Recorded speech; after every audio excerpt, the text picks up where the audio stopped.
Wherever you go, whatever you do, throw a little at it. Omax, Vest and Briefs.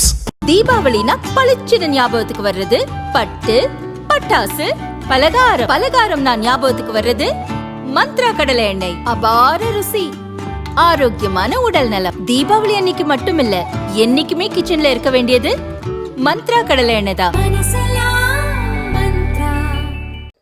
ரஷ்யாவின் வடமேற்கு நோவ்கரோட் பகுதியில் உள்ள ரஷ்ய அதிபர் புட்டினின் வீட்டின் மீது உக்ரைன் ட்ரோன் தாக்குதல் நடத்தியதாக ரஷ்யா குற்றம் சாட்டியுள்ளது. 91 ட்ரோன்கள் மூலம் புட்டினின் அரசு இல்லத்தை உக்ரைன் தாக்கியது.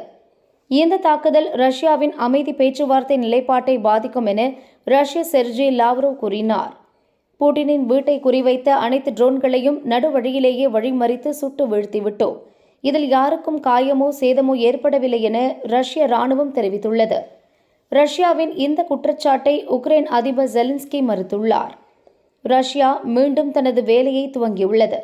அமெரிக்க அதிபர் டிரம்பின் குழுவுடனான நமது கூட்டு ராஜதந்திர முயற்சிகளின் அனைத்து சாதனைகளையும் சீர்குலைக்க ஆபத்தான குற்றச்சாட்டை சுமத்துகிறது. அமைதியை உருவாக்க நாங்கள் தொடர்ந்து ஒன்றாக செயல்பட்டு வருகிறோம். புட்டினின் வீடு மீதான தாக்குதல் ஒரு கட்டுக்கதை. அவர்கள் பொய் சொல்கின்றனர்.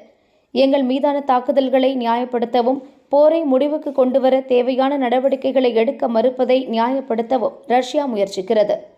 இது ரஷ்யாவின் வழக்கமான பொய்கள். இந்த நேரத்தில் உலக நாடுகள் மௌனமாக இருக்கக்கூடாது என்பது மிகவும் முக்கியம். நிலையான அமைதியை உருவாக்க மேற்கொள்ளப்படும் பணிகளை ரஷ்யா சீர்குலைப்பதை நாம் அனுமதிக்க முடியாது என ஜெலன்ஸ்கி கூறியுள்ளார்.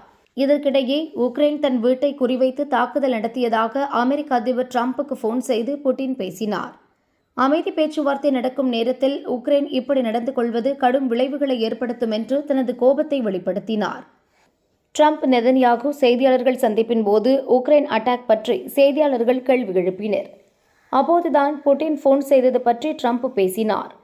உக்ரைன் நடத்திய தாக்குதல் பற்றி எனக்கு சொன்னது யார் தெரியுமா? புட்டின் தான் சொன்னார். அதிகாலையிலேயே அவரை உக்ரைன் தாக்கியதாக சொன்னார். இது நல்லதல்ல. நான் மிகவும் கோபமாக இருக்கிறேன். ஒருவர் தாக்குகிறார் என்றால் பதிலுக்கு தாக்குவது என்பது ஒரு விஷயம். ஆனால் புட்டின் வீட்டை தாக்குவது என்பது வேறு விஷயம். அமைதி பேச்சுவார்த்தை தீவிரமாக நடந்து வரும் நேரத்தில் இது போன்ற எதையும் உக்ரைன் செய்வது சரியல்ல என்று ட்ரம்ப் கூறினார். அதே நேரம் இப்படி ஒரு தாக்குதல் நடந்திருக்க வாய்ப்பு குறைவுதான் என்றும் ட்ரம்ப் கூறினார்.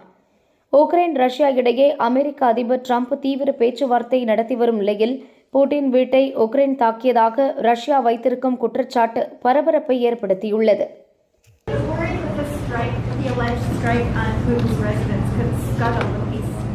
Yeah, I don't like it. It's not good. I heard about it this morning. You know who told me about it? President Putin told me about it. Early in the morning he said he was attacked. It's no good. It's no good. Don't forget, the Tomahawks. I stopped the Tomahawks. I didn't want that. Because we're talking about, it's a delicate period of time. This is not the right time. It's one thing to be offensive, because they were offensive. It's another thing to attack his house. It's not the right time to do any of that, and can't do it. And I learned about it from President Putin today. I was very angry about it.